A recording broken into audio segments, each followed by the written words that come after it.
Ladies and gentlemen, welcome to this week's episode of Before I'm Successful. Today's guest, Daniel Byrne.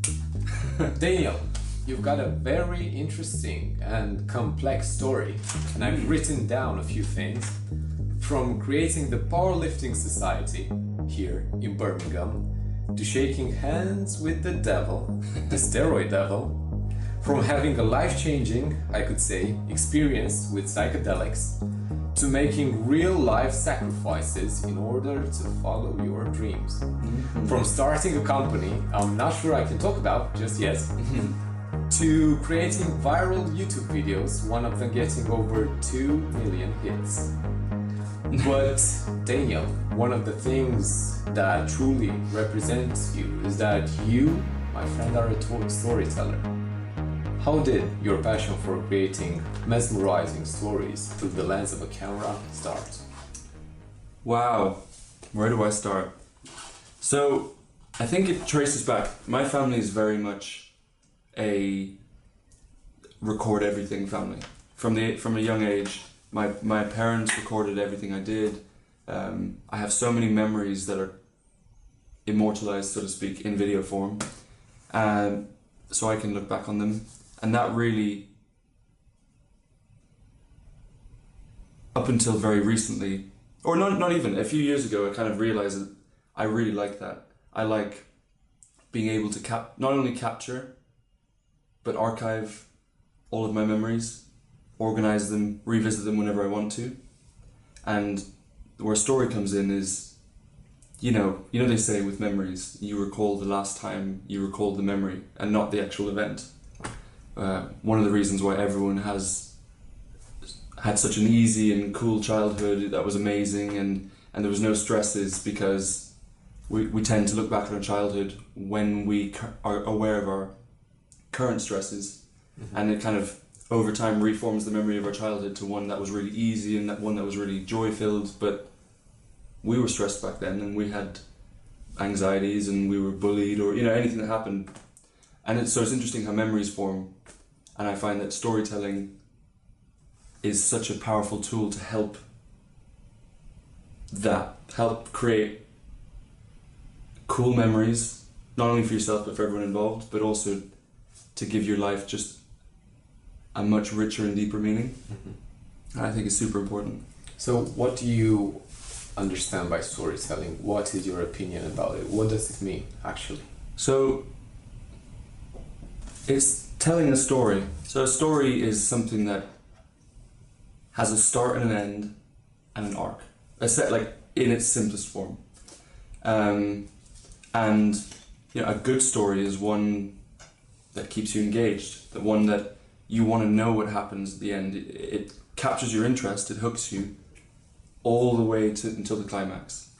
And it moves you in a way that you don't expect. The best stories are the ones that you don't expect, because that really keeps you on your toes. A good example of this, and the principles of storytelling apply across the board. They apply to film, cinema, they apply to music, they apply to conversation, they apply to marketing. But it's that once the audience, or whoever you're speaking or communicating to, can figure out what you're going to say, where you're going with something, they tune out. And so if you've ever been speaking to someone, they're telling you a story, and because of the way they tell their stories, they probably already told you what happened at the start of the story, and then they're just wasting your time by telling you all this kind of because you figured it out. Once you figured it out, you don't really. So good storytelling is about keeping people engaged, on their toes, and constantly surprising them. And I think that's such an important skill, because it makes you the kind of person that people want to listen to.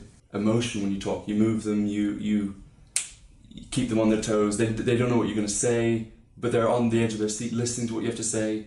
And you owe it to yourself to develop that skill, because if you don't, people won't find you as interesting to listen to. So throughout time, have you developed a set of steps you're taking every time you tell a story, or is it more dynamic than that? It's a work in progress.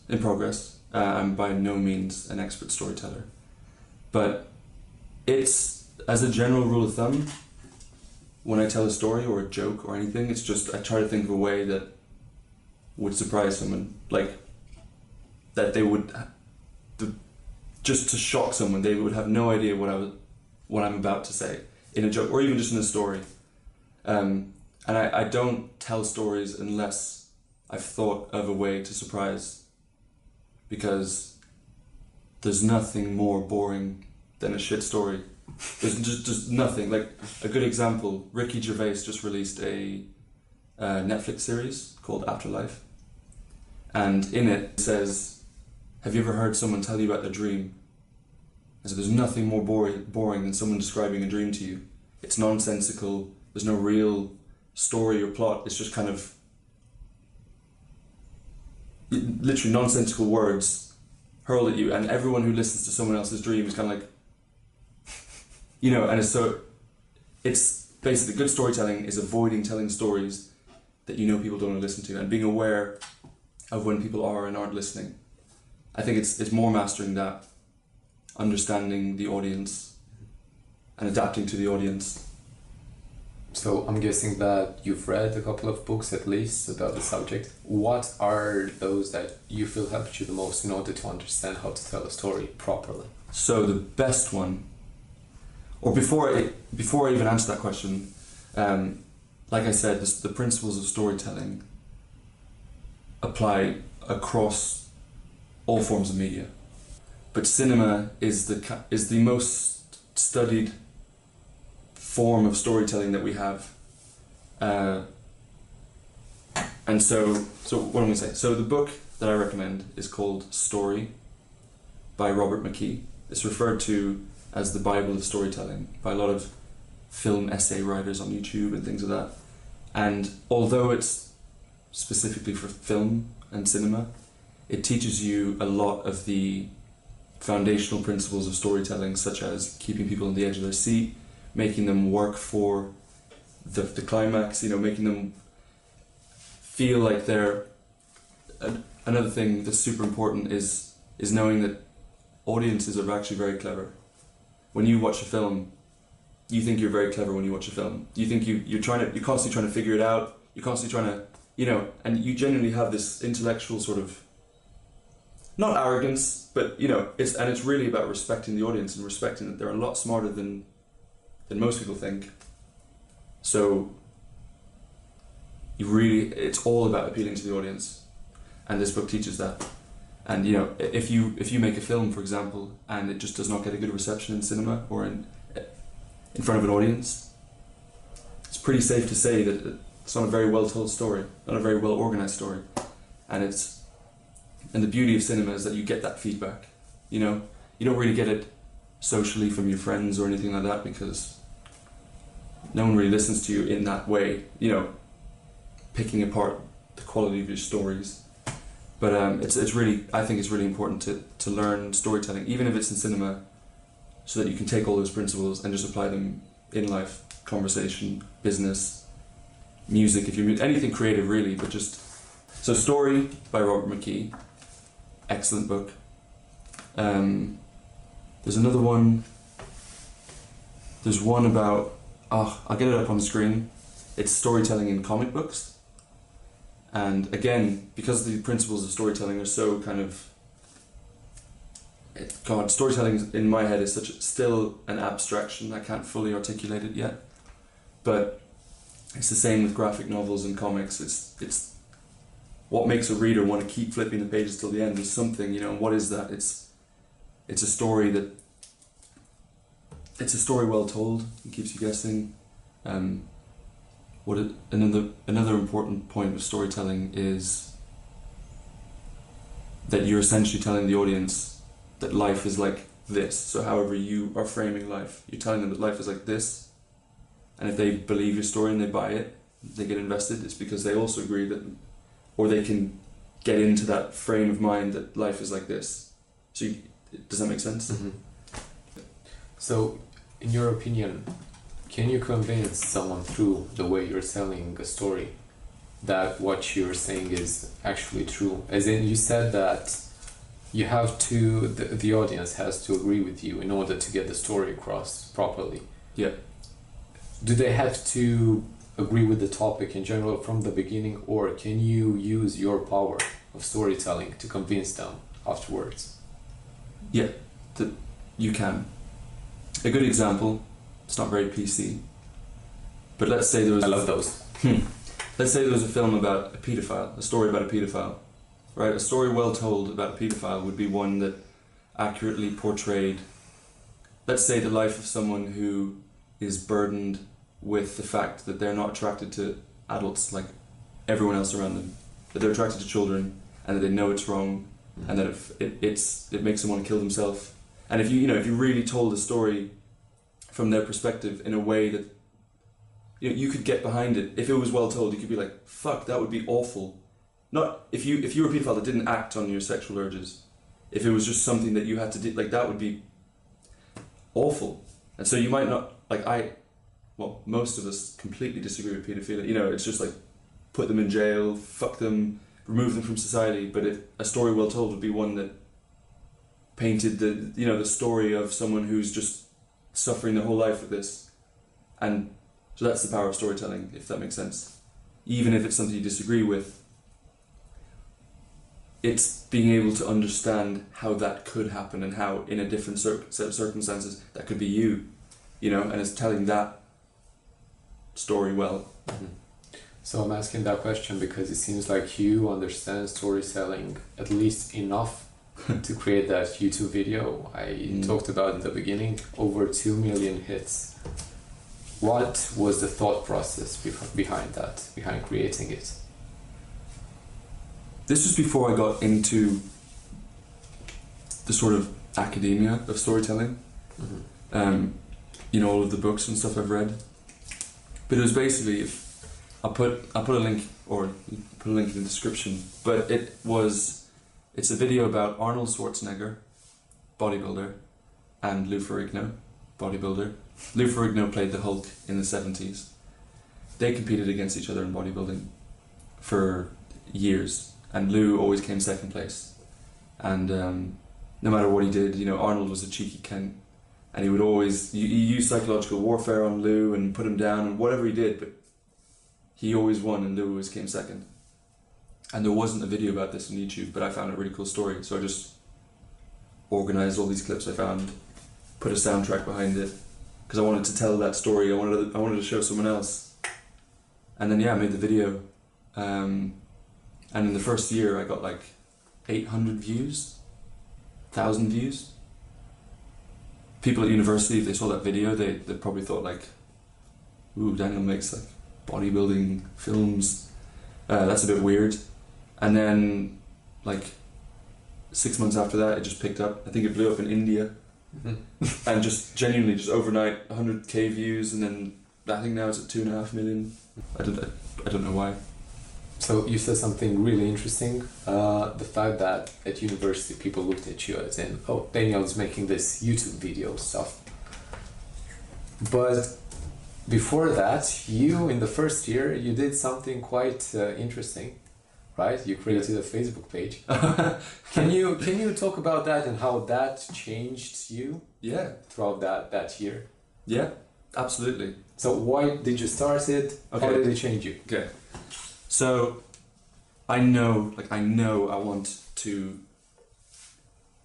be not necessarily even YouTube, but just have my personality online and have just like some sort of presence and influence and be able to tell stories and inspire people or whatever it is. I know I want that, but I'm so shackled by my own self-awareness and by fear and what people think and stuff like that. Well, I used to be. And also, people would probably describe me as someone who isn't like that, who probably doesn't really give a shit. But there was still something about putting yourself out there, your true self online, that's really, vulnerable, because if you get humiliated for it, well, that's the fear at least, that's why it's so kind of paralyzing. So I made a Facebook page, a troll one, where I just posted pictures of myself from when I was like 14, 15, really skinny.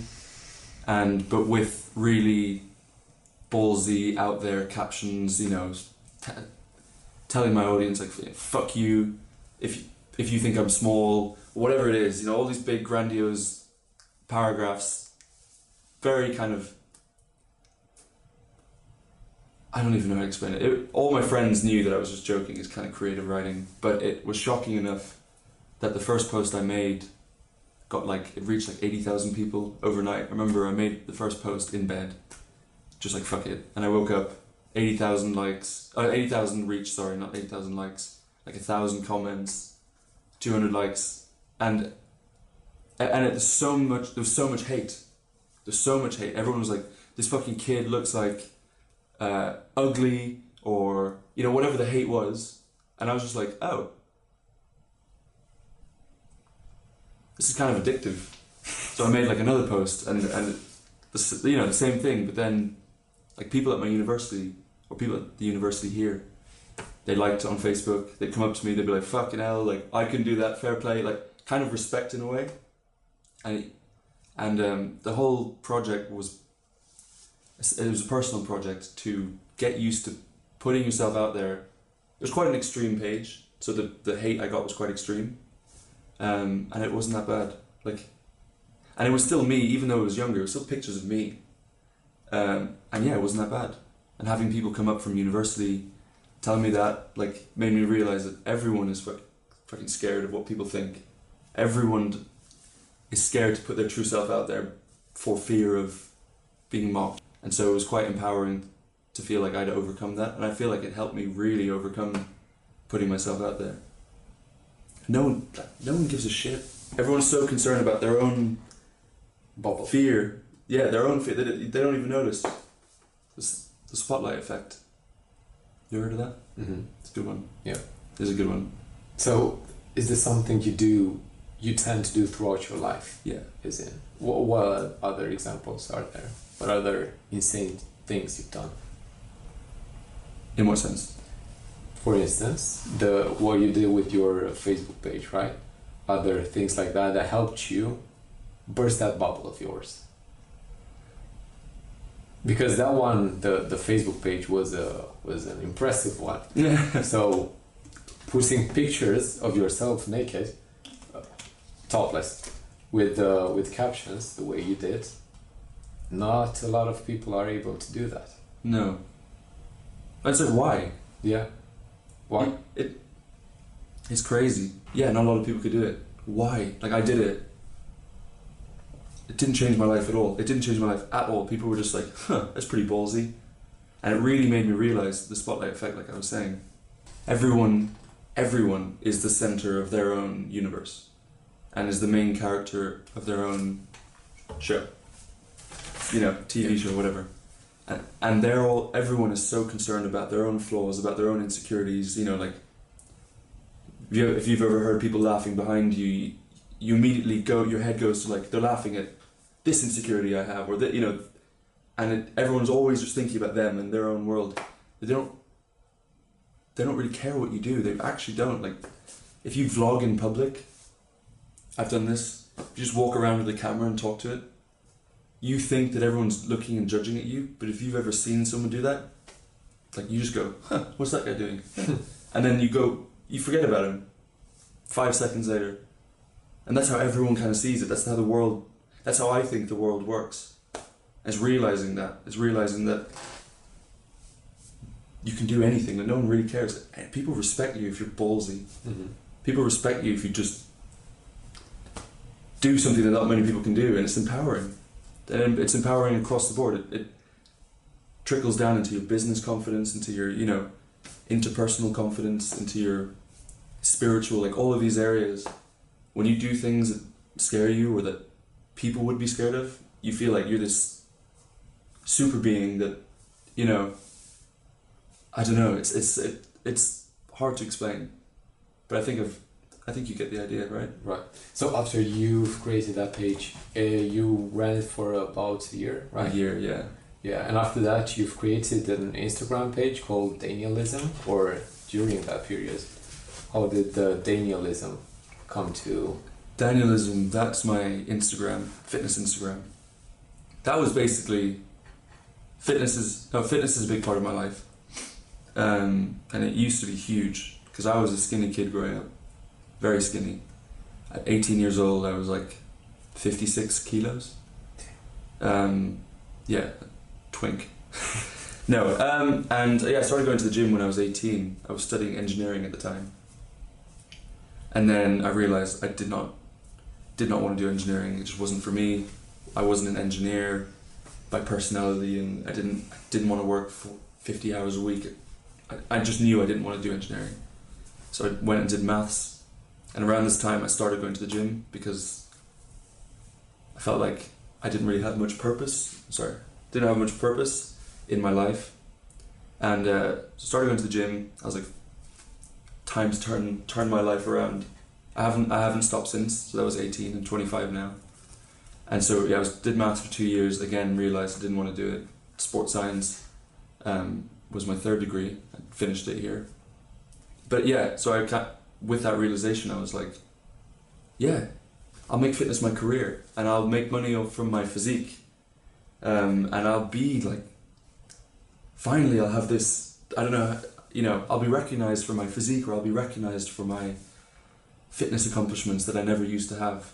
And that was that's why I started the Instagram.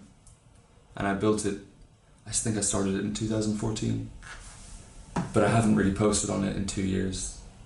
I can't. So what happened 2 years ago when you stopped? So, realizing that I wanted to make fitness my career, and having half-decent genetics for bodybuilding and powerlifting, I thought, let's do it. So I decided to diet down, because everyone on Instagram that has a fitness Instagram is lean, very lean. So I was like, well, I'm going to get very lean. And as I did, I just started losing all of my muscle and not all of it, that's how it felt, but I was losing muscle, I was losing strength. And this is, progress that had taken years to achieve, that it just felt like, someone was just taking, like a sinking boat, someone was just taking buckets of water and chucking it out that quickly. I know how that feels. And I was just like, and now I don't feel strong, I don't feel big, I don't feel lean, I just feel shit. Like, this is at the time, obviously my whole mindset's changed. But so at the time I was like, how am I going to make it in fitness? Like, I need some help, because I don't look like these guys. They're so lean, but they're so big at the same time. And so I took steroids. I decided to take steroids in my second year at university. I took testosterone, injected it once a week, every week for 2 years. And, long time. A long time. You should not stay that long. But yeah, just because I wanted to be lean but big. Can we talk about steroids from a different perspective, from the moral disengagement perspective? Okay. Let's start with that and see why you started taking steroids from a more scientific perspective. Okay. Good idea. So it's an interesting. I did my dissertation at university on the psychology of doping behavior, academic and sports doping, so steroids in sport and study drugs in academia, and comparing, like paralleling them and seeing if there were similar psychological mechanisms that enable doing both, or are they the same? Because it's technically cheating. Yeah, gaining an advantage through drugs to improve your performance and compete better against your peers. But with steroids, the dissertation I did, and this completely changed my life. It oh my goodness. So, Albert Bandura, social cognitive psychologist, he, in his essay, Social Cognitive Theory of Moral Thought and Action, he wrote it in 1991. He describes in detail how people form their moral agency, their moral compass, the sense of morality. And then, as well as that, in his essay, he talks about how perfectly moral people with perfectly well-developed moral agencies, how those people can go against their moral agencies to do things that they know or that would typically be viewed as immoral or transgressive, is what he calls them, acts of transgression. And it's very interesting. And I studied this at university. I did my dissertation on it, on the psychosocial factors of doping behavior amongst student athletes, both doping in sport and academic. So steroids in their sport and study drugs for their academic lives, and paralleling whether the mechanisms that enable both are actually similar, and if so, can all of the literature on the psychology of doping in sport be useful to helping the problem of so many students taking these study drugs, because the universities don't know what to do at the minute. They literally, there's no solution really. But anyway, separate point. So moral disengagement is how we disengage from our morals, and how that happens is through the use of any of 6 psychosocial mechanisms that comprise moral disengagement. So there's normally 8, but in regards to illicit drug use, there's only 6, because the last 2 mechanisms relate to the victim that you cause harm, but in illicit drug use, that's yourself. So there's 6 mechanisms by which we disengage from our morals, and I'll talk about it first in the context of recreational drug use. I think it's a lot easier to digest and to maybe understand by the audience. But moral disengagement has been studied in so many different fields, like supporting terrorism, aggression in sport, illicit drug use. I can't even remember all of them now, but there are loads. I'll put them up on the screen. So let's go. So there's the first mechanism, and if you do any of these, you've disengaged from your morals. So with recreational drug use, the first one, advantageous comparison. That is comparing your act to one that is more heinous, more dangerous. So I'm only doing half a pill. All my friends are doing a full pill or 2 pills, or so it's not that bad what I'm doing. So minimizing the consequences of what you're doing. Euphemistic labeling. It's using convoluted language to downplay the severity again of what you're doing. So instead of calling it MDMA, you call it Mandy, or instead of cocaine, you call it Charlie. And again, it's an interesting way that we use language to influence the way we think. The third, moral justification. That is claiming that what you're doing is actually serving a higher and valued social and moral purpose. So recreational drugs, you might tell yourself, when's the last time I did this with all my friends? When's the last time we all got together and hung out and had such a close night and close conversations? That's moral justification. You're using that, and it's perfectly valid. Like, I do it too, and we all do it, but that's one of the mechanisms. 4 and 5 are diffusion and displacement of responsibility. So diffusion of responsibility is, the more people are doing it, the less bad you feel. If you're the only person that does drugs on a night out, you probably feel pretty shit about it, but as soon as all your friends do it, it's just something that everyone's doing, it's fine. The responsibility is divided by the number of people who are doing it. Displacement of responsibility is claiming that it was because of someone else pressured you to do it. It was like, oh, come on, do it. It wasn't you that made the decision, you were pressured by a coach. So in doping, it's a coach, but perhaps more relevant, but on a night out, maybe your friend just handed you a bag and you tell yourself that you felt pressured because they handed you the bag, even though you were in total control of yourself. And then distortion of consequences, which is just downplaying the severity of what you're doing in terms of the side effects. So, and that can manifest itself as, people saying that the media exaggerate the effects of drug use, or your parents don't understand, the news, you stop listening to the news, it's actually fine. And it may very well be, but that's distortion of consequences. So using any of those 6 mechanisms, and most of the time they all kind of happen in conjunction with each other, is how social psychologists believe that we disengage from our moral agency, our moral standards. So in case of steroids, how did that play out for you? So in the case of steroids with me, that was, we'll go through them one by one. Advantageous comparison.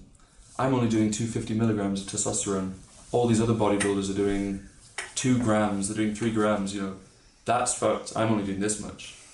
Euphemistic labeling, calling it gear or roids instead of anabolic steroids or, you know, testosterone. It's shorter to say gear as well, so it's kind of an efficiency thing, but still. Moral justification. I'm doing it to make fitness my career. I'm doing it to help other people use drugs safely. Diffusion of responsibility and displacement of responsibility was just everyone on Instagram is using steroids. Like everyone who's into fitness uses steroids. So, you know, you have to if you want to have an Instagram, if you want to make a career out of your physique, you have to be on steroids. And I created this sort of network in my head of the people that I looked at closely on Instagram that I thought I was kind of, that I wanted to be like, I guess. And I went, you know, like everyone's doing it, I need to do it, but it's fine because everyone's doing it. And then distortion of consequences obviously is, they're not as bad as the media makes them out to be. It's just a little bit, I'm doing a low dose, the media blows it out of proportion. And that was made even worse by just the steroid forums that I visited and frequented. People would just do that all the time. And then it was only when I spent 400 plus hours reading about, I think I read every single paper on the side effects of steroids, the psychosocial or the psychology of doping, the mechanisms by which we justify it to ourselves, all of this kind of stuff. And I just, like I said to you earlier, my psyche melted. Like intellectually, I couldn't stay on steroids knowing all of this.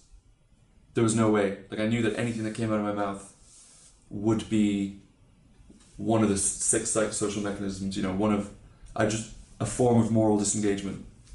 You know, anything I said, especially knowing that, like anything I said after that to myself that would enable me to carry on using steroids, I knew would be a lie that I would be telling myself, and I knew it. So I just fell into a very depersonalized, derealized depression of like, holy shit, how could I have been so wrong? How could I have been so stupid? Like, I don't want to be doing this. But with steroids, you can't just come off. You have to not taper off, but you come off and you take these other drugs that help your body get back to producing testosterone by itself and not getting it from the injections every week. And that takes a while, that takes a few weeks. And in those weeks, when your testosterone's bottomed out, you are chemically the most depressed you've ever been in your life. So with the depression I had from the realization that, holy fuck, I'm lying to myself, and I don't want to be doing steroids, but not wanting it to get worse. That was the worst depression I've ever had in my life, and not wanting it to get worse because I was in my last year of university. I didn't want to do worse in my exams because I was even more depressed, or I didn't want to go visit my family at Christmas and be crying because I'm coming off steroids. So I just swept it under the carpet until the end of university, and then I told my parents, I came clean, I just said, I don't want to do this. And for them it was just so fresh, but for me it had been months of depression of realizing I didn't want to do it. So that was a difficult conversation, but thankfully my father's a pharmacist or pharmacological consultant, so he helped with coming off, and I did a lot of research about coming off safely, and now that I'm off, life is so much better, so much richer. Yeah. If that answers your question. Yeah. Thank you for that story. Yeah, no worries. So in case there is someone that's watching this and they're thinking about taking steroids, can we talk about your story a bit longer? For instance, for sure. How did it feel in the beginning? So the first time you took steroids, how did that feeling change throughout the months and the years in your case? And can you finish with talking a bit more about what happened in the end? So the depression part, if you feel comfortable with for it. Sure. I'm an open book. Thank you. So how it felt the first time, Norris, it was exciting. I started off with an oral cycle, so like pills. He's dead. look at me. I know it's you. I know you're doing this, right? It's because you weren't concentrating. You need to concentrate on this conversation. It's important. If you've ever considered steroids, if you've ever wanted to start your own business, it's the fact that we didn't have your full attention is the reason that the video cut off. Wake up, man. Smell the cheese. You know what I'm saying?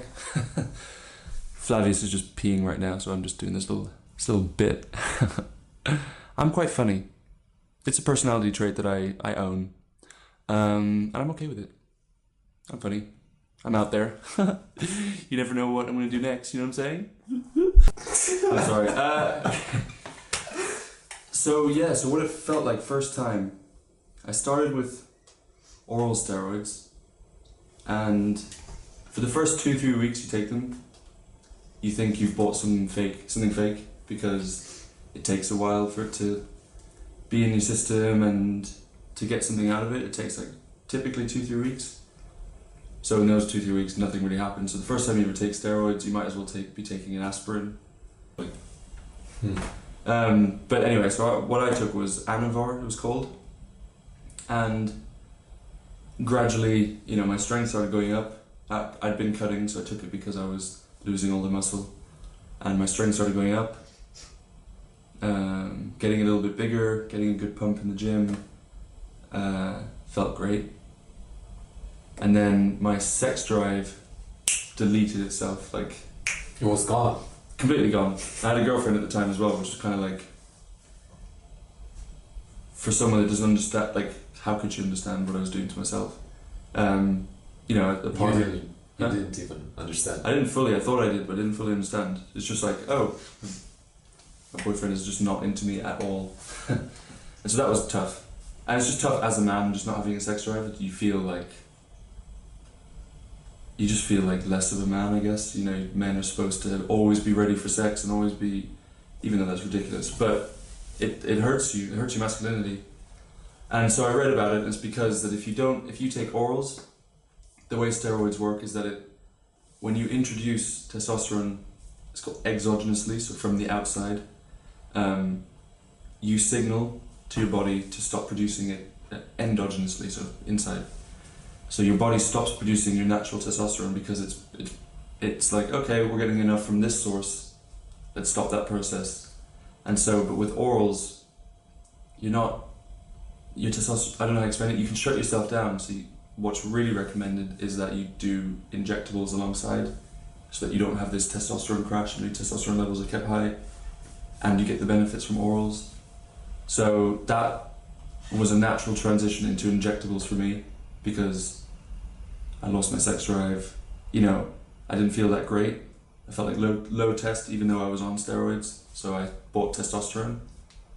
And I was always scared of needles before as well. But that was interesting the first time. Like, every single time you've got an injection in your life, it's probably been by a medical professional. So the whole process of it doesn't really matter if you know about it or not, because it's just done to you by someone else. But I had to look up how to inject, how to do it. When you put a needle in your leg, you're supposed to make sure it goes into the muscle, not too deep. You don't want to damage a nerve, not into a vein or a capillary, because you inject oil directly into your blood. That's a bad idea. Or air directly into your blood. That's a bad idea. So you do it into the muscle, and then before you press down, you pull back. And if blood enters the syringe, you've hit a capillary or a vein, so don't press down. I forgot what it's called. It's a little test you do. There's all these little things. That felt weird. That felt like fucked up. But at the time, I didn't think, I've completely disengaged from my morals. I told everyone, I was like, haha, I'm on steroids. I would inject in front of my girlfriend, I injected in front of my sister, my friends. And looking back now, that was an attempt to normalize it for me, If they saw it and they were like, you're crazy, and I went, I know, it became a joke and not like the serious problem that it was. So testosterone, what it felt like, more aggressive, more confident in the gym. When you have a really good session, every session was a really good session. Right, definitely. Yeah, like every session where you felt like your best one, good pump, PB, shoulders get wider. Traps as well. Traps, all the androgen receptors are located in the kind of upper regions, so upper chest, shoulders, traps, and that's what most guys want to develop anyway. You want to look good in a tank top, so I liked it at first. It was quite fun, I guess. But just like I'm sure heroin is fun when you're on it. It's like it doesn't matter. It's from the outside in, it's fucked up what you're doing. Right. The damage you're causing yourself, potentially others. Say with your aggression. Like I got into more fights when I was on steroids. Did your mentality change in any other way? For instance, were you able to understand different topics better, to focus better? Not really. I think it's hard to tell because I was at university, so you don't really do much independent. I mean, it is all independent learning, but like, it's not like I was learning about other things. Right. So I don't know whether if I'd been on steroids or not, if university would have been any easier. I don't know. But what you do feel a bit more, when you feel like you're the shit. Yeah, like the man. You walk into a room and placebo or not, it did feel a bit more like you had more of a presence. But that's all that shit is just founded in male insecurity. Like the fact that is even a thing, that you'd want that, and that you can't develop that through training your voice, training your personality, developing your personality like an actual intellectual does, and thinking you need a drug to fix it is just fucked. And then as for the depression, it was just, like I said, the realization that I'm lying to myself. I don't want to be doing this anymore. So after how long did you realize that this is not the way? After about a year. A year. I think it was, it was shortly after I split up with my previous girlfriend that I was very emotional. I was very upset about breaking up, and I couldn't tell if the steroids were making me more emotional or if I was just very upset, because I was upset anyway, but I just couldn't tell, am I in this much pain because of the steroids, or because I felt like I couldn't tell if any of my reactions to anything were me, like, am I depressed, am I emotional, or is this making me emotional? I'll never know. Mm-hmm. And so it kind of threw me off my own judgments about myself and my emotional reactions to things. I felt like they weren't really, I wasn't in control, I wasn't very confident about my own, you lose, it's weird how it can affect your mental state. And then just the disappointment in myself, like, I'm a smart guy, I was a smart kid, I liked reading and learning things. I mean, I still do, but when I was 10 years old, if someone had told me that when you're 20 or 22, you're going to be a bodybuilder on steroids, I would have been like, no thank you. And so it was all that realization, I was just, but also not wanting to end it, or not being able to end it immediately, that was really just quite just tore me. Knowing I wanted to stop it, but not being able to stop it, and having those two parts constantly just for like 6 to 9 months at university while trying to socialize and study and. So once you got off of steroids, once you stopped, how did that transition feel? How was it? You said that the depression started a lot earlier than that point. Yeah. It was not like, even though I was chemically depressed when I came off, I would still go to the gym, and I would tell everyone in the gym, like, my dick doesn't work. My friends, not everyone in the gym, but like, my dick's not working. I cried on the train today because I was listening to a sad song. I kind of made it a joke, and it was a bit, because although it was I was technically, highly emotional, I was also so happy that it was over, that I was just, this was part of the end.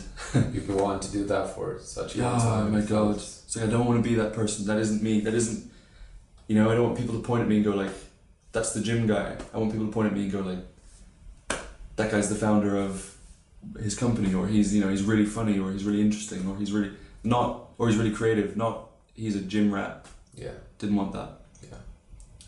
Yeah. And so it just came out the other side, and I just felt I still feel incredible. Like it just really isn't worth it. I was anxious before coming off about like, what if everyone discounts all the progress I made before I took them? Because like my bench was like 140 before I took them, and I was like, what if people think like, oh, he couldn't have got 120 without them? And coming out the other side, I was like, why does that even fucking matter? Who cares what other people think about what I lit? Like it seriously doesn't matter. It's like a real realization that no one cares how much you lift. Really, they don't. It's that spotlight effect again. Everyone cares how much they lift. But and the realization. So as soon as I came off, I committed myself to trying to get as strong as I was on them, but without them, and really going like, I needed 10x my discipline in the gym, because I was just using cheat codes with steroids. You know, I didn't actually go all the way, see how far my discipline could take me. So let's do it. So I bulked. I put on a lot of strength. I didn't get to where I was in steroids. I think my bench got up to 155, almost 160. And then once that happened back last May, I just went, okay, now I'm getting shredded. Now I'm losing all this fat. And last time I did it was when I got upset that I was losing muscle and that I felt like I was small again. And this time I was like, that had just been completely deleted. Like I didn't have that, and I still don't. So the realization that no one cares what you lift. It does not matter if you're like, it just looks, personally, this is my belief, you just look better if you're leaner. It doesn't matter how much muscle you have, really, no one cares. But if you're leaner, your face is more attractive, your body looks more statuesque. Again, it really doesn't matter how big you are. That's my current belief. And so yeah, my identity is no longer tied to the gym, and I think that was the healthiest transformation. That if I lose like a lot of strength, that's mad. It's nice to still strive to make progress in whatever it is you do, but the gym should define you. Yeah, it's so closely intertwined with body image and like how you self-esteem that it's hard to extract just progress from how you feel about yourself. Like it's just such a relief when you just relax a little bit, stop caring about your strength. So, before we move on to where you are right now, which is, by the way, amazing, we'll put up a video to show that. We talked a lot about steroids, and I just want to make sure that we get the point across that this is not the way. Can you summarize in a few points the most important ideas you learned throughout this experience? Yeah, okay. So if you're into the gym, this will resonate with you more obviously, but the thing that gets you into the gym in the first place, however you frame it, is a fundamental dissatisfaction with yourself, your body, your strength, fat, whatever it is. That's what gets you into the gym. Or maybe even if it's just that you don't have something to, somewhere to exercise discipline, whatever it is, it starts from a place of dissatisfaction. That takes you to the gym. And then the problem that a lot of people have is that their identity and their self-image, which is, like we said, almost impossible to extract, is tied to this progress. And because of that, that can lead to a lot of unhealthy life decisions. Much as you might think the gym is a healthy hobby, you can end up messing yourself up, and it's important to be aware of the interplay of body image and how your self-image, your identity, and the progress you're making are actually very much intertwined, and being able to untangle them is what you should be doing, instead of thinking that steroids or any sort of supplement will help develop that identity even more, because it's not. You're just falling down the rabbit hole. 100%. I've been there. I've studied it. I did interviews with people who were on steroids, who hated it, who didn't like who they were. I really immersed myself in this world, and it's just not worth it. It really isn't worth it. I've never felt happier than I do not on them. I feel totally proud of myself, like 100% my hard work, nothing else, and it's such a great feeling. So you never felt happier. That seems like the proper transition to talk about where you are right now. Because right now, you can go check him out on Instagram, Danielism. You look insane. What? So you are cutting, right? You've been cutting for a while. Yeah. Do you want to talk about your diet? How did you manage to get to the point you are? Even though you're not on steroids, you look, in my opinion, a lot better than you used to. Thank you. Easy. That sounds bad, but it's easy, really is. It was relaxing. Just relaxing on the gym, right? I don't know how fitness literate whoever's watching this is, but basically, your body uses a certain amount of calories to exist, to breathe, to think, to walk, to, whatever it is, and there's a number that if you consume that number of calories, you will stay the exact same weight. If you consume a little bit more, your body will store that excess as energy to use later, fat. And if you eat less, it'll burn the energy stores that you've saved for later to make up for that gap. That's how fat loss works. And any diet is a different variation of that. So what you want to do is eat less than your body burns. You can figure this out. There's loads of online calculators. Make sure you keep your protein high. Again, on screen, I'll put some recommendations up. About 2 grams per kilo body weight, roughly, is a good starting point. I go a little bit higher. And then that's it. Don't sweat anything else. Don't sweat carbs, fats. You just don't sweat it, just relax. And it makes it so much easier to stick to. The mistake a lot of people make, and again, the literature on diet adherence says is that the most important part of any diet is that it's one that you want to stick to. If it feels so out of your routine and so out of your comfort, and even just food-wise, you feel like it's such a shift from what you're used to eating, you're probably not going to be able to stick to it. So don't sweat it, eat high protein, eat less calories than you burn, buy a step counter, because that'll really help you track how many calories you're burning, and doing a little bit more activity like that, like increasing your step count. That's it, that's all I did. And I'm in the best shape I've ever been in my life with the least effort. I agree. Like it's just not sweating it, it's just not, I used to be so obsessed with it, and now it's the fact that I've relaxed. I go to the gym 2-3 days a week. It's just never been easier to just be in fantastic shape. So you do cardio to keep fit, but you don't do HIIT or something more no focused on that. Sometimes I run, but not really actually, to be honest. You prefer walking? I just prefer walking because I can concentrate on an audiobook, or I do a lot of my thinking when I'm walking. So it's a 2-in-1. Right. Phone call. I do a walk and a phone call, so you get, But that's it. That really is the blueprint to getting shredded. Do you have an ebook about that? I will. You will? I will have an ebook about that. What a surprise! I did not expect that as me. But that's it. Like the ebook will be like 2 pages. It's just it'll be free. But like there's no secret to it. Mm-hmm. It's just the secret. It lies in your ability to dive into your own mind and let go of the thing that got you into the gym. So if you've always felt small, or if you've always felt fat, or whatever it is, that's holding you, that is hurting you, because your identity is tied to your gym progress, and how you feel about your image is tied to your gym progress. And so when you start to lose that progress because of your diet, it feels like you're no longer, the strong guy in the room, or the guy with big arms in the room, and all that is just total bull. Like it's just bullshit. It just stops you from being able to get shredded.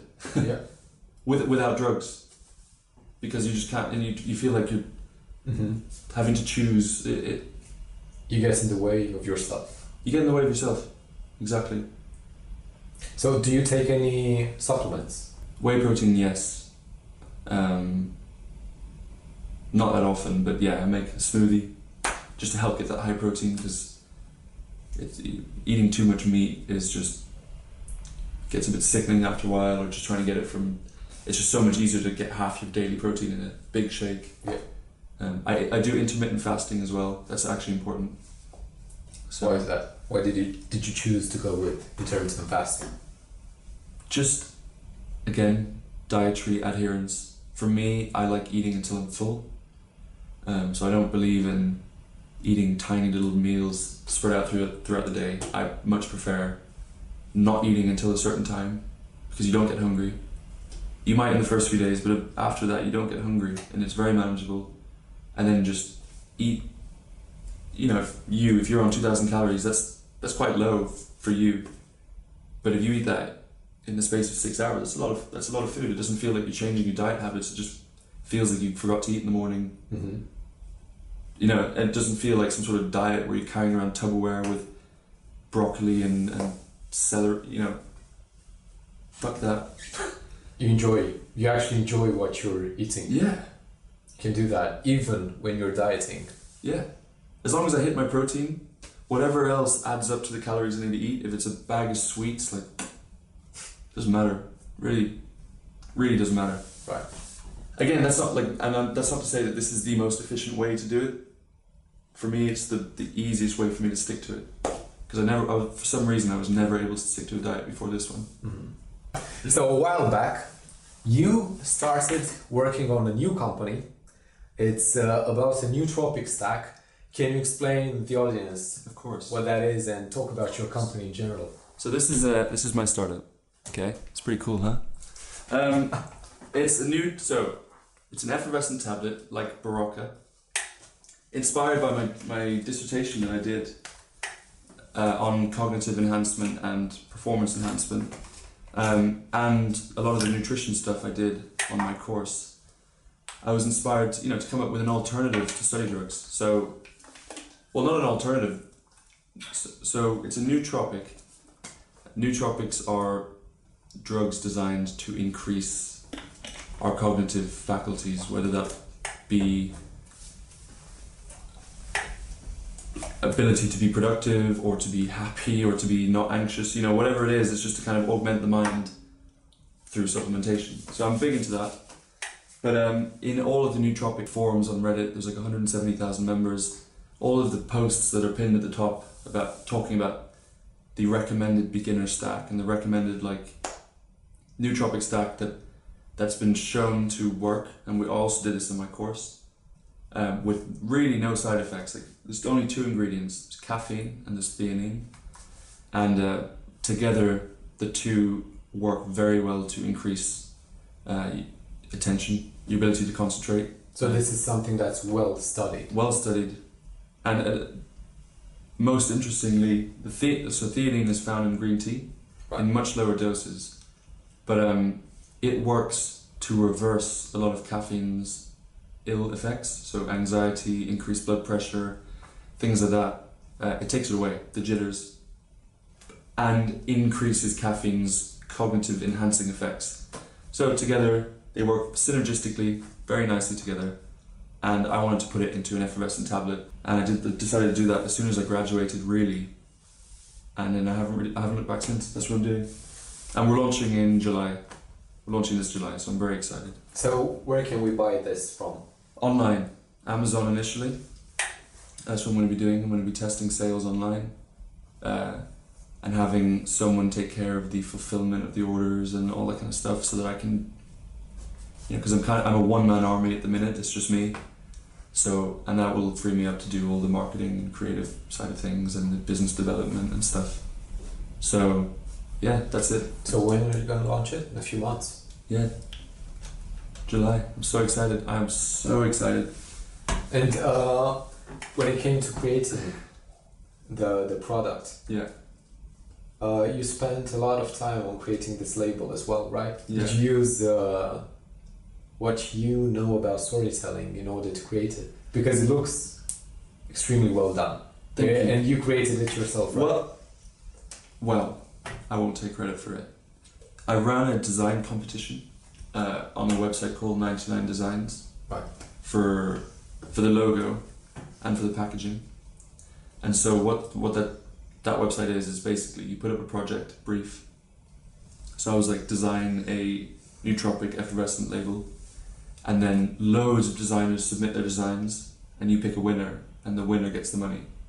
And so loads of people submitted their designs, and then I put the top ones in a poll, and I sent that poll to the Powerlifting Society here. So there's 50 or 60 responses, people who voted their favorite, and the one, it looked like this, the one that won. It was a little different, and then since I've kind of updated and changed it myself because I've taught myself how to make all these labels now.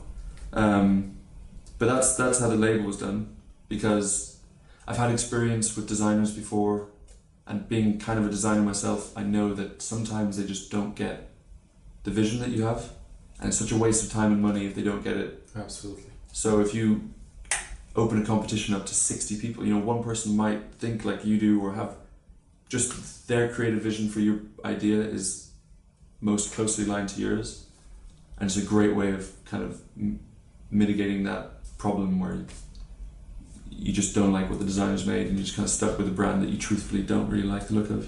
So is there a limit for the number of tablets you can take daily? Recommended that you don't take more than 3 or 4, in the same way that typical caffeine guidelines will tell you not to drink more than a certain amount of coffee. Mm-hmm. But in reality, you can take as many of these as you want. Like Nothing's gonna happen. No, to they're you. very safe. Both very safe, very studied compounds. You know, if you're pregnant, if you're under 16 or anything like that, no, obviously no. But yeah, I think to overdose on caffeine, the LD50 of caffeine, which is the lethal median dose, it's a pharmacological measurement to kind of define what the lethal dose of any medicine is. And that's done by figuring out how much would be required to kill 50% of a population, and then calling that the median lethal dose. And it's typically done on rats and extrapolated to humans. But for you to overdose on caffeine, you would have to have like 100 cups of coffee in 15 minutes or something. Whatever it takes. Number. Huh? Insane number. Insane number. And you die from drinking too much water before you die from caffeine overdose. So, I mean, in that sense, you can have as many as you want, but don't overdo it. Don't be silly. I take maybe 3 a day, other days just 1. It depends. So do you truly feel that it helps you to focus better? Yeah. With any cognitive enhancement, what a lot of people look for is they're looking for something that's going to motivate them, which doesn't really work like that. So even if you take them and you have this enhanced ability to concentrate or whatever, you still have to apply yourself and make the time and the space to do that thing that you need to do. That none of these products are going to fix that for you. Nothing. If you take Ritalin, Adderall, you still need to focus, to tell yourself that you're going to focus, you know? So, but I do think it helps. I do. I'm a big believer in supplements that help the mind, because I'm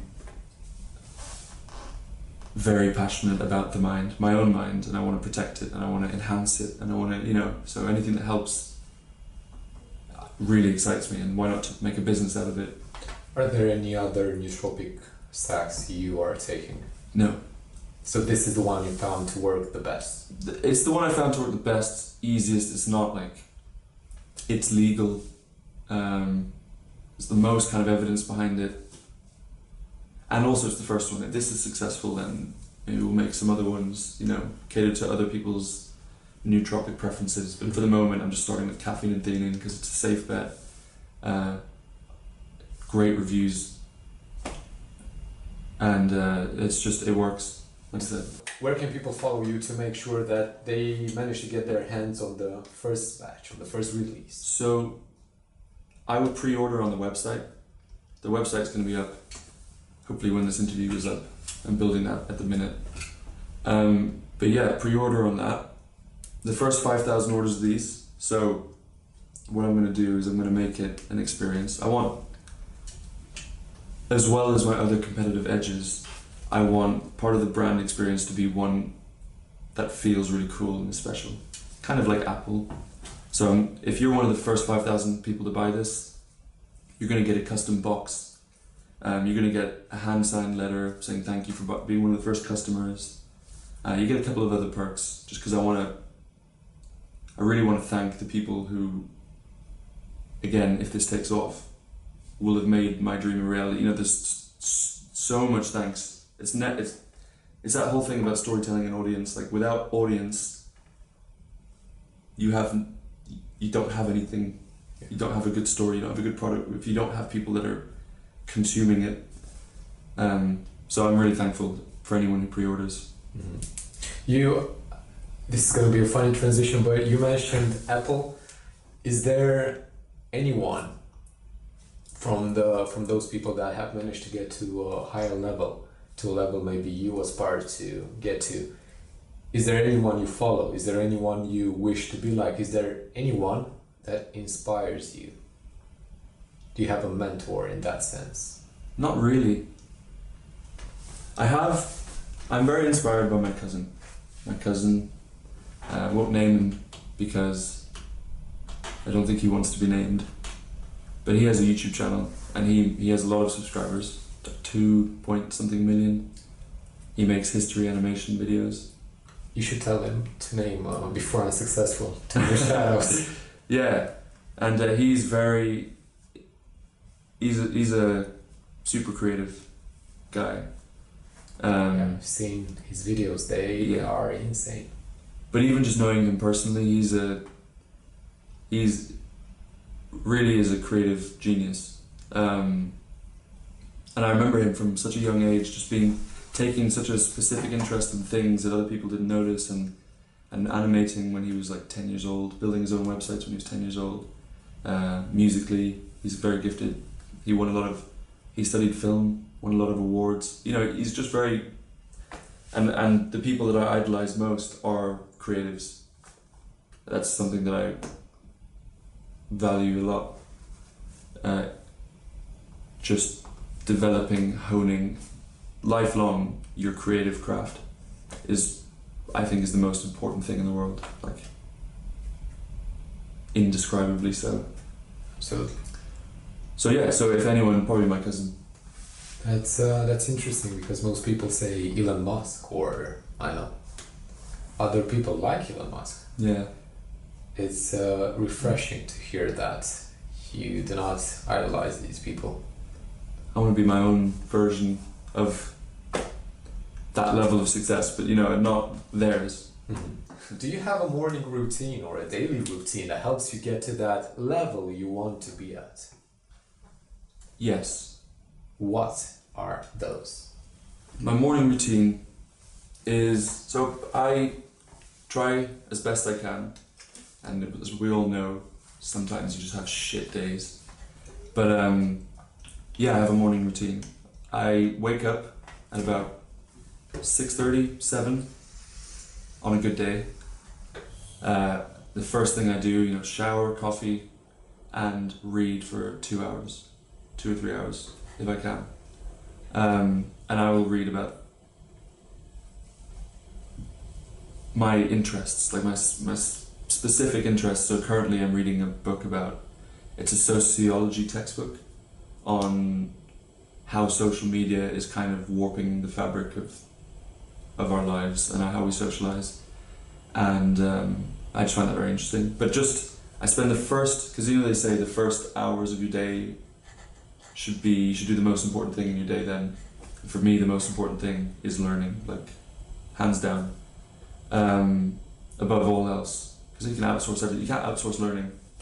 And so I'll do that, and then I'll do the hardest tasks of my life admin and my business and trying to get clients freelance next. And then that'll be until like 11 a.m. and then from 11 till like 5 it'll just be whatever's on my to-do list and just doing it well, or a creative project. And then gym, and then evenings is just time to be creative, like piano. I play a lot of piano.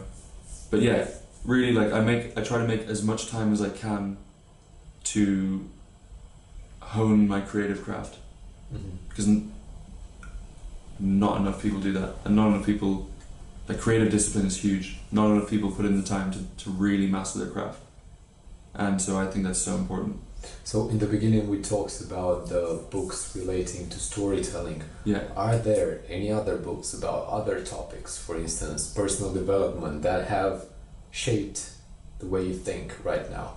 Are there other recommendations you can make?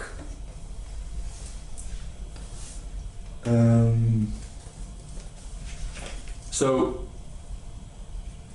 personal development, I got into a lot. How to Win Friends and Influence People was a big one, but I find that all of those books repeat the same sort of universal principles for leading a good life. What is that? I mean, being a good listener, being open to learning, being, controlling your ego, creating discipline in your life, just the kind of pillars of personal development. And there's loads more, I'm not saying that was them, but it's kind of, I feel like a lot of personal development books that I picked up recently, just, it's the same thing, it's the same information, just rehashed, and so I don't really read a lot of personal development. I still challenge myself in my personal development and in being a better person, partner, son, brother, but I don't know. I don't read too many of those books anymore. Do you have a favorite book? It's the story one by Robert McKee, and then the second to that is How to Die. How to Die, yeah. A collection of essays by Stoic philosopher Seneca, who spent his entire life studying people who died, who were dying, who found out they were going to die, who were made to fight as gladiators, who were sentenced to death, and consoling people, mothers who lost their children, and he had 6 life lessons for how to live a life that when you die you'll be happy, or not happy, but just not regretful and not, and that book has been one of the most transformational books for me. I think about death a lot. Do you remember those 6 lessons? Because on this show we are trying to point our audience towards stoicism a lot, because we consider that to have a great impact, powerful impact upon our lives. Yeah. Do you remember those points? I don't remember the chapters, unfortunately. It's one of those books, I read it in October, and I've been meaning to reread it, revisit it, and make notes again. But I'm still finishing my other books. But, so no, unfortunately.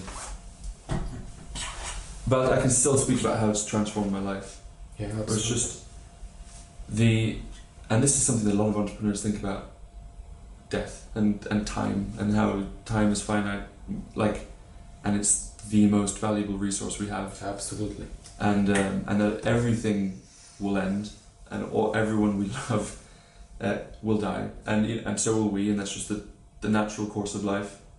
And that kind of realization, as depressing and dark as it may seem, is actually incredibly empowering. Liberating, and it feeds into that whole nothing is real, reality is what you make it kind of mentality, where you go with that Facebook page, it's who is going to give a shit that I made that page when I'm dead? No one's going to go RIP, but remember that cringe Facebook page? No one thinks of that when people die. And if anything, you'll be forgotten before something like that will be brought up. So I'd rather people were cringing after my death so that it was kept alive than not. Yeah. But it's just, I think that's a really important part of entrepreneurship, or the entrepreneurial journey is, and I think most people go through it, is that realization that time is so valuable. Why would you give all that time to someone else to make someone else money? And why would you not create a life that allowed you to spend that time however you want? Because you're going to die, and then all of this was meaningless, and it will be when you're dead. So you have such a small window, such a small blip in the grand scale of the universe to do something cool and important and the changes that will change the world, you know, if you can, it's very grandiose, but if that should be your motivation. And if it's rooted in the awareness of death, so be it. So to not give up on your time, and No. you made the sacrifice of following your dreams, Yeah. and you chose to stay with your parents in order to be able to do that. You did not take the easy route, as in taking a job, renting a place, living on your own because that's what's cooler. You've decided to make this immense sacrifice. Yeah. How is that working out for you? And I'm interested in that as well, extremely interested. How did you manage to convince yourself and to convince yourself to believe in yourself that much? I've always had a lot of self-belief. That's something that it was not a struggle to develop.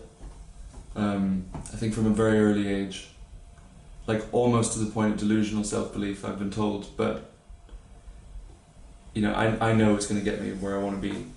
But for me it was more, so I've recently moved home, recently since the new year, and I'm living with my mother, and all I'm doing is developing my business and developing my skills full-time, like just following whatever interests me. So my most recent course was on 3D animation and rendering a room like the one we're in, and then animate, you know, almost pointless, but the more I'm committing to it, to the craft, and a lot of high-level creatives will agree with this, the act of developing your craft and nurturing the constellation of all of your unique interests, so whatever they may be, stoicism, entrepreneurship, but then more specifically like little hobbies and interests, like learn those in more detail than most people, all of them, and you'll be surprised how that unique constellation to you will make you insanely valuable and insanely irreplaceable. And most people don't realize that. Like everyone in a certain kind of job will have the same skill set, and it's just cog in the machine. But like, and this is my current belief, we'll see where it gets me, but I really feel that nurturing all those specific interests and being able to do them all well, so for me, videography, photography, graphic design, your website, storytelling, like all of these things, and they're slowly coming together in a way that I can't keep track of, but I can still sense and see the progression is happening, and it's making me more valuable. I'm talking to clients now for websites and talking about numbers that are higher than they ever would have been a year ago, and it's just because I've developed my skill set. Sales as a skill set, you know, persuasion, all of these things. And so I wouldn't do it any other way. I'm so happy. I'm so happy because I know this is what I want to do. I know that I want to know a lot about a lot of things. I know I want to be good. The whole philosophy of choosing your one thing that you're good at, I can't do that. I have so many things I'm interested in. And even if I can't do all of them amazingly, I still know enough about them to know if someone else is doing a good job, or to be able to manage it, or anything. But so that's currently my state, and that my chasing my dream, that's what's happening at home, living with my mum. I always thought that I'd be a loser if I did that, but I feel so happy and fulfilled. Turns out you are definitely not. Yeah, so we'll see. Alright, let's talk about psychedelics. You took psychedelics. No, yeah. How was that experience? What determined you to do that, and how did it change your life?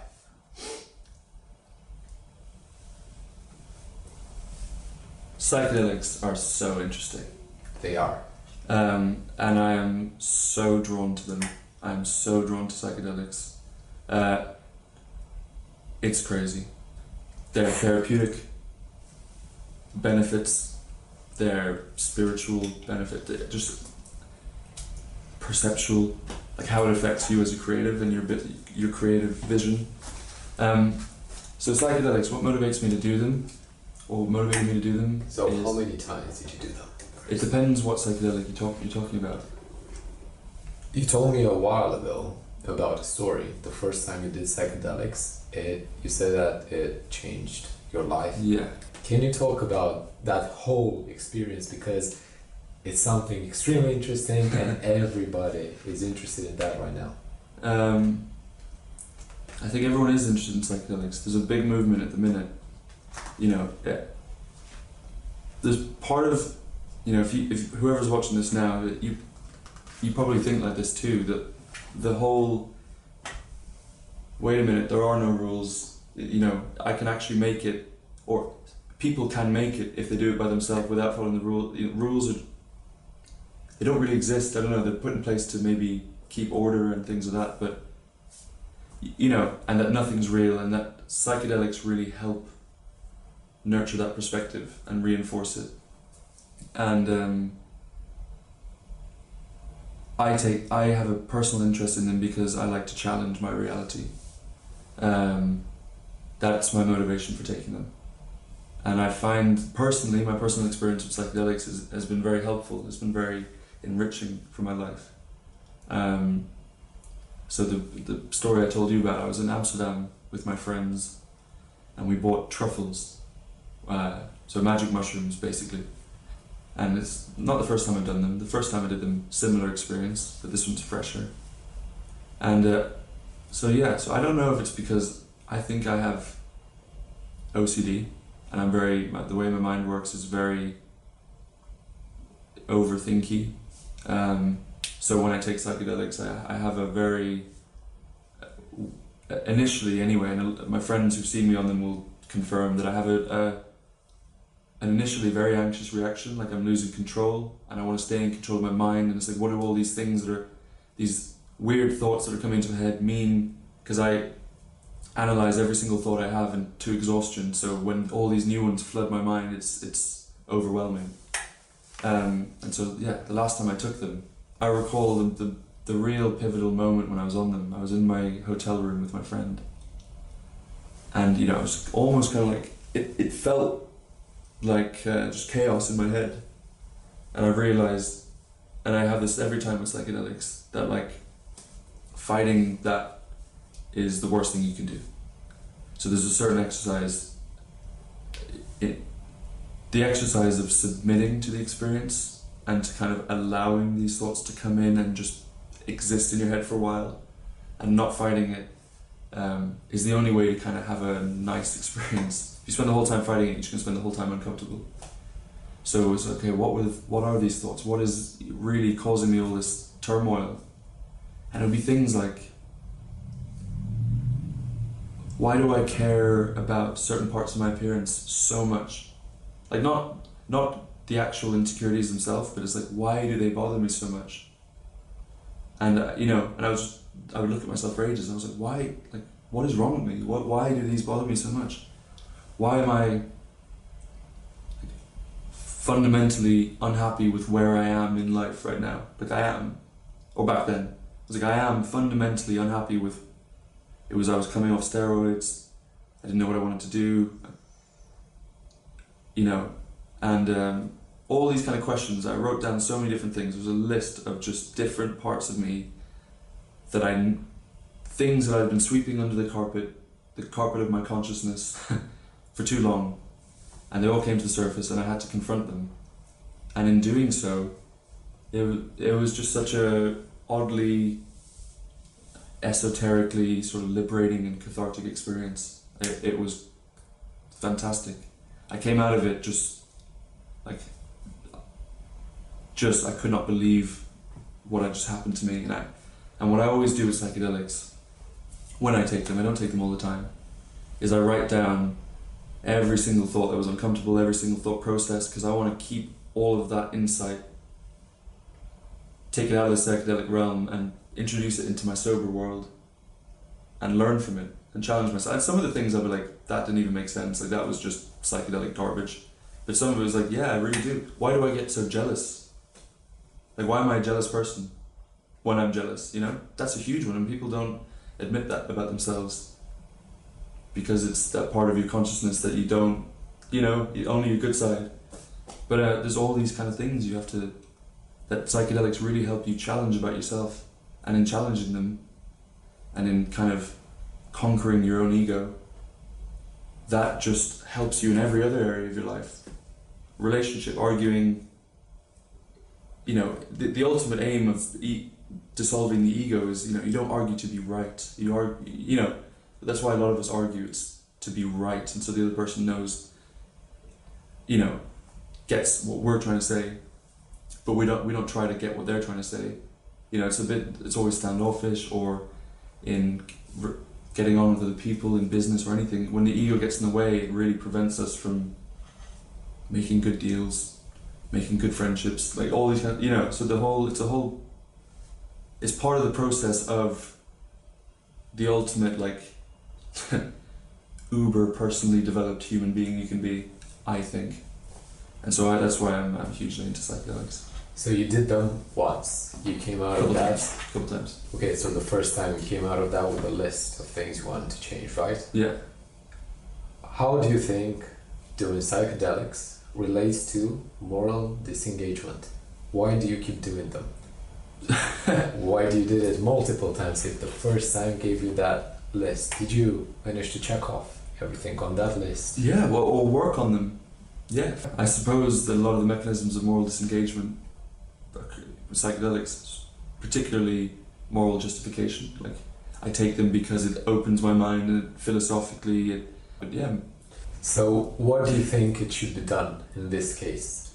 In the case of taking psychedelics and not knowing if you should stop or continue because you said it opens your mind, you have that excuse. Yeah.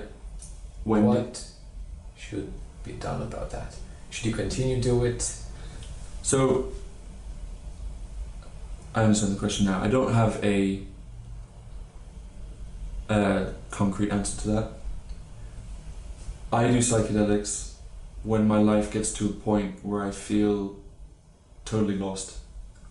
Like, when I feel like I've lost control of so many parts of my mind, like jealousy, being insecure about certain things, feeling unfulfilled, you know, all these kind of things. When they all get to a point where I kind of feel like I'm rock bottoming on all of them, which doesn't happen often, you know, very rare, but it happens. That's when I like to take them. And also when a lot of people would say don't do that, do them when you're in a good place. But it just helps me confront, like, so many uncomfortable thoughts that I'm maybe not dealing with, forces me to confront them. So I do them, like, last time I did them was 2 years ago, before that was 5 years before that, so, you know, it's... Okay. Once in a long time. It's, yeah. You shouldn't do them all the time or you'll just become insane. So is there a way you go about doing psychedelics? Is there any way you prepare before doing psychedelics? Because I know that some people say for ayahuasca, I think it's called, you have to prepare your body in a certain way, and of course your mind through meditation, for instance, and your body through eating less proteins and drinking water, a lot of water, and taking vitamins, all of that. What do you know about this? Do you prepare in any way? When we bought the truffles in Amsterdam, it came with the 10 commandments of psychedelics. So it was like, don't eat before, you know, do them on an empty stomach, make sure you're in a room or in a comfortable place. That's so important. You don't realize how unsettled you are in an unfamiliar environment until you do psychedelics. Then you go like, holy shit, I'm not comfortable around these people, or I'm not comfortable in this room. So that's a big one. Make sure that you do it in an environment that you're totally comfortable in, because that'll come up when you're on them, or for me at least.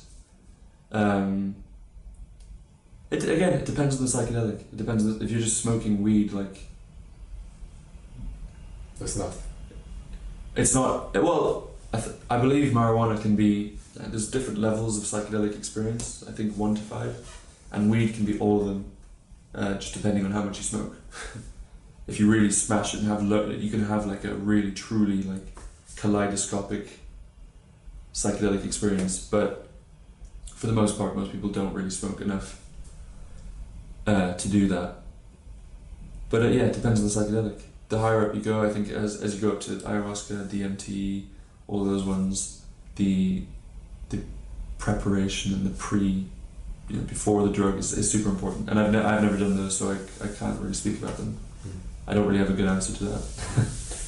Okay, so these are pretty much all the questions, but now we have the final two, the most interesting ones. One about stoicism, about the fact that you're gonna die soon, Daniel. You are very interested in death, as you said. Yeah, I am. And the next one is the challenge. That's the thing that you do or did that helped you evolve the most. Right. Daniel, right now, from this moment on, you have 24 hours left to live. Mm-hmm. What do you do? With my current bank account? No, you can assume that you have as much money as you want, have a plane, you have everything you want. And how do I die? How do you die? It just happens. Is it like at the 24-hour mark, just existence stops? Mm-hmm. It's not like I'm lying in bed. You are not suffering. It's nothing like that. It just stops. I know what I'd do. I've already kind of planned what I would want to do. I would record a video for everyone important in my life. Everyone, I'd take that camera and I'd put it in front of me and I would record a special half-an-hour video for every important person in my life, giving them all of the compliments that I'd never given them, because people don't give enough compliments. And that's the thing that we all kick ourselves about when people die, is that I wish we could have told them this. Everyone that's close to me in my life, I would record a video for them, so that they could have a little, just, an after communication with me. It's difficult when people die. It's such a shame that you never got to tell them all the things you wish you had. I would do that, and then after that would probably take like 5 to 10 hours. I would go and just spend time with my loved ones and help them prepare for my death, I suppose. Would anything change if you had 6 more days? I would just, for me, I think, so because of storytelling and because of my love for video and archiving memories, I would just spend that week just recording as much as I could and kind of immortalizing my final week. More than, I'm not going to go skydiving, and I'm not going to go, I'd just be skydiving knowing that I'm going to die. I'd just be doing everything knowing that I'm going to die and not actually creating any value. So I would want to create value, create videos, talk about, even a video talking about what it's like, I'm going to die in a week, how do I, and just maybe give advice to people in similar situations. If you're dying right now, that sucks, death sucks, but we're all going to die, so it's nothing, it's not that unique to you. Create some value, tell all your loved ones how you feel about them, do something, create some lasting value, the legacy you still can with that week left. That's 100% what I do. I think that would create so much more value than all the experiences that I would do that I would forget anyway when I was dead. And how would that legacy change if you had 3 years? Again, just a longer version of that.